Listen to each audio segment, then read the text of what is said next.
have the intention, make the intention strong. You just take one step in the right direction. You are going to be blessed and rewarded according to your intention, not according to the step that you have taken. The believer does not cheat, and he's not cheated. He's not going to say, oh, that means I'm going to make all sorts of intentions and I'm never going to do nothing. This is why sincerity, it is very important in Islam. You're not going to say, I'm just making intention, I'm not going to do anything. Islam comes with intelligence, common sense also. Can anyone fill up his belly with just intention of eating? No. You cannot just intend to eat. Let's speak very simple language. Can you just make intention to go bathroom without doing anything? No. You know that you have to do something. So the man must have intention and he must walk in the right direction. The danger is when man has good intention but he's not walking correctly, he's not watching where he's walking, and before you know it, he has deviated. Why has he deviated? Because he's not checking. If you are checking where you're walking, checking what? The intention. I start from here, I must follow this, and I'll reach to one place. If you keep checking that, you are not going to deviate. You may go off a little bit, then you quickly check and say, wait, which highway am I on? No, this is wrong. I must get back. When you're not checking your intention, and in Islam, no matter if you are 100 years old, you pray 5 times a day. How much is that calculation? How many times when you are 90 years old, let's say from the age of 16? Let's say hundreds, let's say 1,000 times. But still every time you get up to pray, you must make the intention. In all 4 mazhabs, if you don't make the intention before you pray, it is not acceptable. Same prayers you're making, same actions you're making, but you have to keep that intention, what? Fresh and alive. Because your actions may become ghaflat. It may become dead. You may be just doing it because you've forgotten why you're doing it. You're doing it because of habit. But if you're following a guide, it is the responsibility of that guide to remind you. Because Allah is always reminding. Prophets, they are reminding.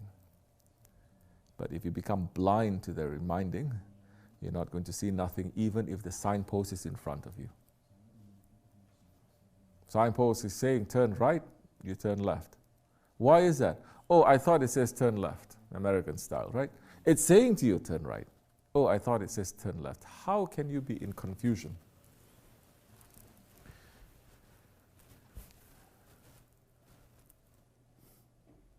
But the safety of following your rightly guided leader, which is Allah's command to us.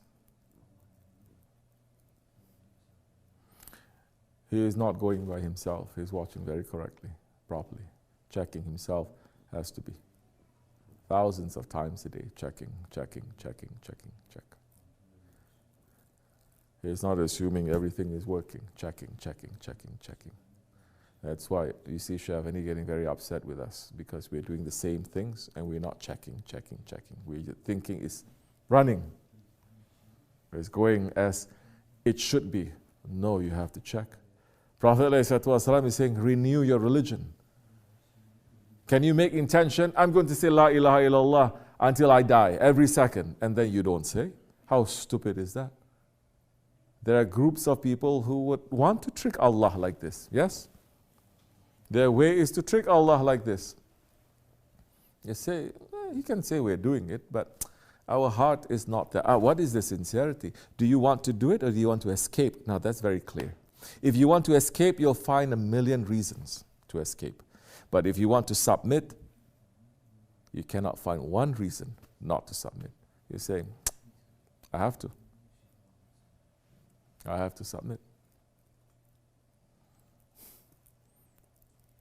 Ghaflat causes us to deviate. One big reason, especially for murids and believers, ghaflat, heedlessness. When you're driving and you are in a moment of ghaflat, heedlessness, doesn't matter if you're driving your car for 10 years, going on the same road for 10 years, one moment of heedlessness, when you're not paying attention, the car will crash. The car is not going to say, I'm going to drive myself because you've been so good to me. The heedlessness. But the danger is when you're not driving, someone else is driving. When you're not driving it, we're not holding on to it with the proper intention of following your guide, someone else is. When you let go of it, someone else is. When you're not following, someone else is driving it. Who is going to drive it? Your ego. Your ego always wants you to crash. But the ego thinks, ha ha ha, now I am Lord. The ego doesn't do that just to crash itself. Ego is not saying, now I'm in charge. But the ego's share is shaitan. And shaitan says, you are in charge. Now crash yourself and burn. Come with me. Because I follow my ego.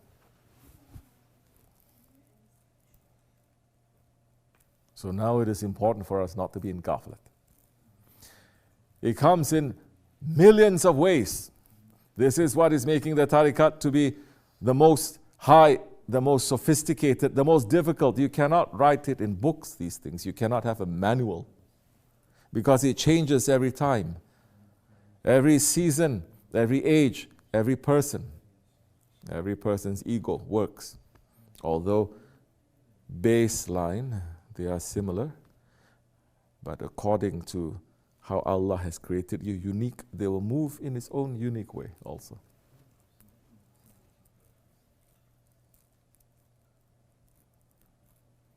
You're not going to think this is ghaflat. You may think this is ayat. You may think this is sunnat. You may think this is a practice of your nation. You may think this is the way your father, mother teach you, your school, your system. But we should be careful because it is, if it is not following haqq, it is not haqq. Haqq is not there for everyone to think it is haqq. Haqq, Allah will send His representative who is representing haqq, and in His protocol He is sending the most beloved one to us, one. And in His protocol He's saying, I have trained so many, but for you, my nation, you must choose one and follow. They will warn us. They will take their time with us. They will watch us grow. They look at us and they have patience with us. They will always be close to us. They are not going to let us go. If you are holding, you will see how much more they are holding. If you are not holding, if you are holding on to your ego, then that time you will not feel their presence. Even if they are next to you, you will not feel their presence. More than that, you start thinking, instead of them representing haqq, now they are representing batil. How many people we've seen? One day they kiss Shaykh Efendi's hands and feet and say, may everything be sacrificed for you. Something happens, the next day they turn and they start spitting at him, swearing at him, cursing at him. Did it happen? Yes. Did it happen to the awliya Allah? Always. Did it happen to the prophets? Always.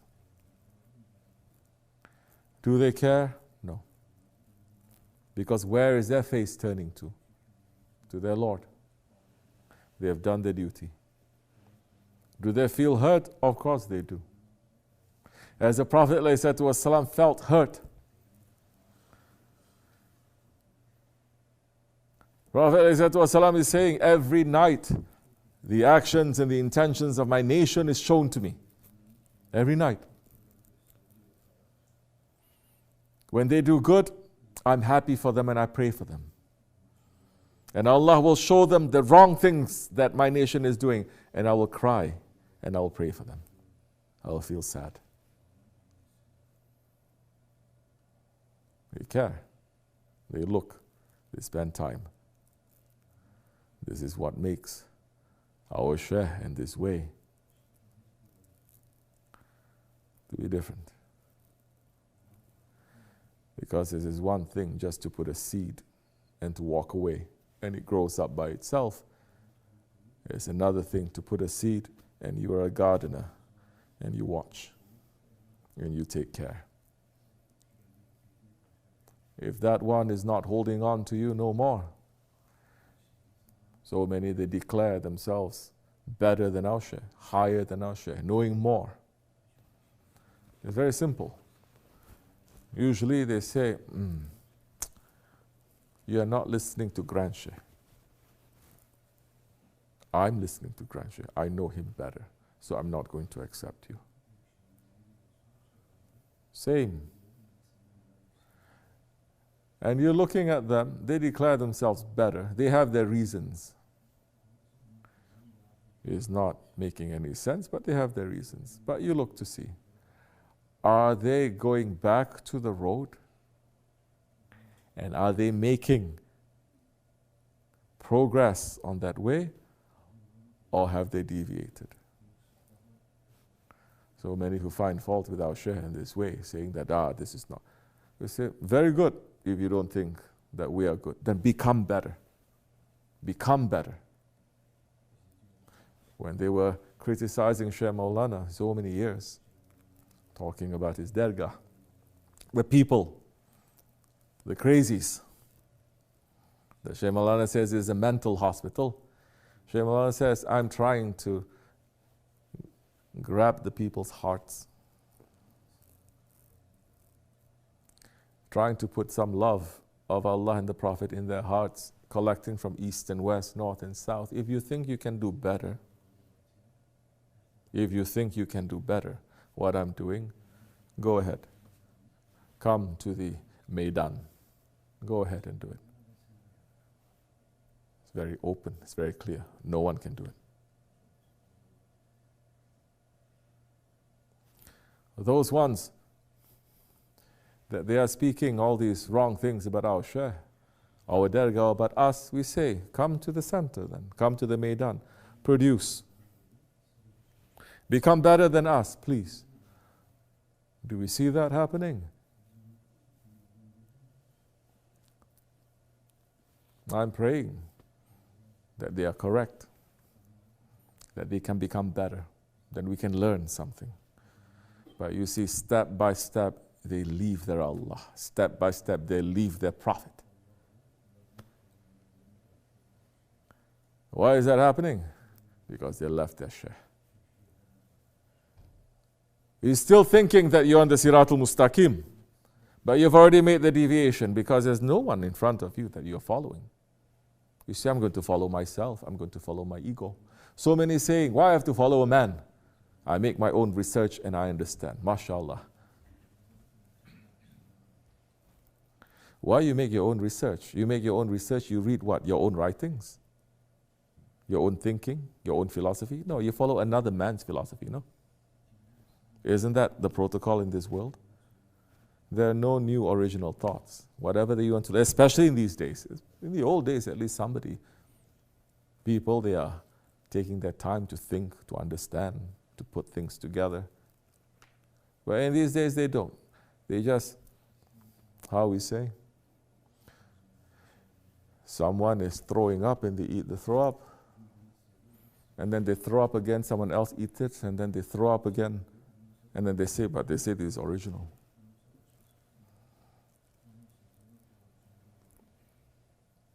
Don't claim to be anything.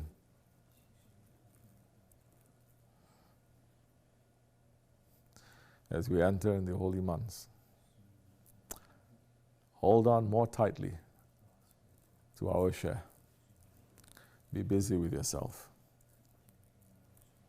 If the month of Ramadan is preparing, is the month of Ramadan is making us to be dead to our desires, to our ego, then start being dead to your senses before. I see sometimes, I'm reading sometimes here and there, you have to understand what is happening. If you think spirituality is just hiding in a cave and not knowing anything about that, that is low-level spirituality. Because in that cave, even if you go, you must be able to see 7 levels of this earth and 7 levels of the skies. You don't see a small dark room. You don't. Because Allah is still looking to see what is happening here. And what is happening here, then you must know where you stand. You might think that you're in haqq, but you're actually on the side of batil. It is the responsibility of this world to trick us.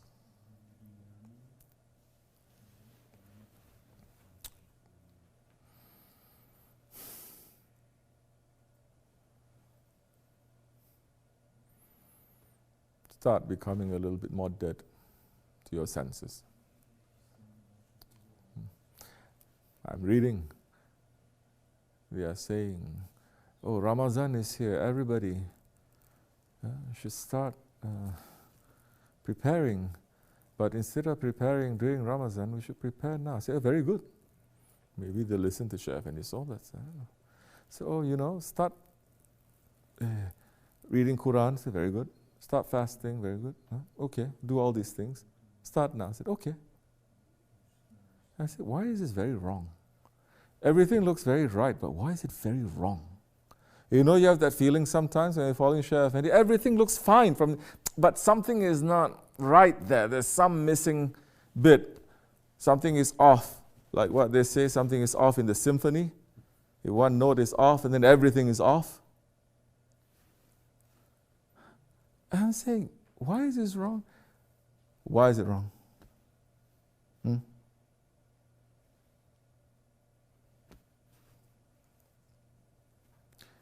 Because it's not mentioning the month of Allah. It's not mentioning the month of the Prophet. So all the suggestions is just personal suggestions. This is what, from my research, from my thinking, from my understanding, from my experiences. There is no sunnat. You're not following your Prophet. Do you need to come up with all of this? You don't. As we said so many times, Shaykh Efendi had said so many times, the Rajab is preparing for Ramadan, Shaban is preparing for Ramadan. 3 holy months, not 1 holy month, 3 holy months back to back. And the holy nights, not just Laylatul Qadr. In the month of Rajab, Shahrullah, the month of Allah. You know how tremendous it is? The month of Allah. Allah is declaring this is my month. And how tremendous, how huge it is for this ummah. The month has always been there. Rajab has always been there. From the beginning of time, always there are 12 months. Rajab is always there, but Allah has opened this to His Prophet for His ummah. That to fast 1 day in the month of Rajab, the blessings of that is so tremendous, you will not believe it. Fasting for a certain number of days would give you so much blessings and such high stations that you start thinking in this month of Allah, how generous my Lord is. This is His month, but everything is for us. Everything is for me again. It's not for Him. Truly, He is not in need of my worship. Yes, you fast a certain number of days in Rajab. It is as if you had participated in the Battle of Badr.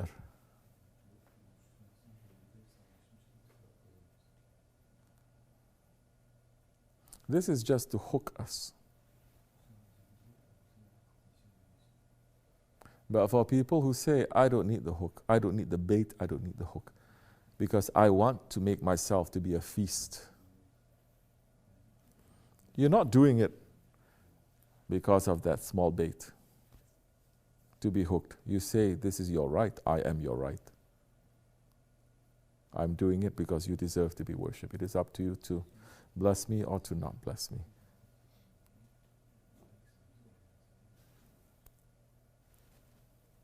And you seek in this month for forgiveness. Most important is forgiveness. This is the month, the 3 holy months, that the sheikhs would send the murids to seclusion. To make the physical seclusion not that difficult. Of course, in these days it's difficult, but yeah, like this or like that, Allah has made the whole world to enter into seclusion. So many, they fail. They have everything. They can even look into a square thing and see what is happening in the moon across the world. Still they fail. Because when you enter into that cave, and if all you see is just around you, the walls of that cave, then you become a cave creature. You will die. But if you are in that cave, you seclude yourself and you're watching now with real eyes, with the heart, what is happening in the 7 levels of the earth and 7 levels of the sky, where you are in this, how you're supposed to be. Then that time you wish for that seclusion, and when that seclusion is granted to you, our Shaykh can make you to be in seclusion for 15 minutes. Yes? So for our murids now, make the intention you enter into seclusion this month. Yes, say that. Say nawaitu arba'ina to uzlan to khalwata riyada suluk siyam iktikaf. Make the intention. There is a promise that is given by a grand Shaykh, the one who says these words. Even by saying it, they'll be given the reward and the blessings as if they've performed the chilla, as if they've performed the iktikaf. But our Shaykh is saying in these months, take some time. Especially before the Maghrib, between Asr and Maghrib. When it comes to Asr time, stop everything. Try to finish everything, make it simple. Sit down with your tasbih. Start to make some zikr. But this is the month, as the dua of Wali Abbas. He's not just making a zikr. He's begging to his Lord. How he begs to his Lord? Because he looks to his life. So that dua is not just a dua. That dua, it is from the tafakkur, the thinking, the understanding, the judging of himself, then he makes the dua. So, as the Prophet says, 1 hour of meditation, it is better than 100 years of worship.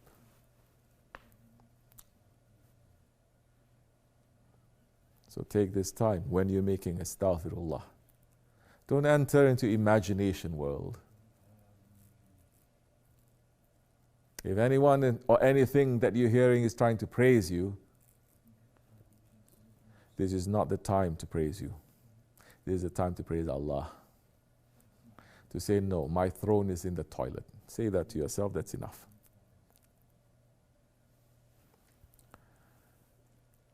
Take your time now. Make some tafakkur. Understand, if I'm asking Allah for forgiveness, why? Where? What did I do? Why did I do it? Why am I not able to stop doing it? Why am I able to stop doing it? Where is the mercy of Allah reaching again? Then this tafakkur, this conversation with Allah, dua. It is very valuable to Allah subhanahu wa ta'ala, because you are drawing yourself near, you're opening up your book, you're opening up your chest to Allah, and you're watching very carefully. That is very lovely to Allah. That is important. May Allah make the strength of our nafs and our ego, our desires in this dunya to go down, and the shaitans to go down. May Allah give us more power to be able to put them under our feet in these coming months, inshallah. To use our intelligence, to use our common sense, to understand our weakness, that from understanding of our weakness, Allah will give us strength. To use that for haqq, inshallah. May tyranny and battle fall. May the believers rise again. May the zuhuriyat of Hazrat Mahdi come soon, inshallah. May our Shaykh's feet always be in our necks, dunya and akhirat. May Allah forgive me and bless you. Al-Fatiha. Amin. Assalamu alaikum wa rahmatullah. Yeah, I can go on, I can speak, but I know when I'm speaking and Shaykh Efendi is opening up, so half of you will be falling asleep because it's heavy.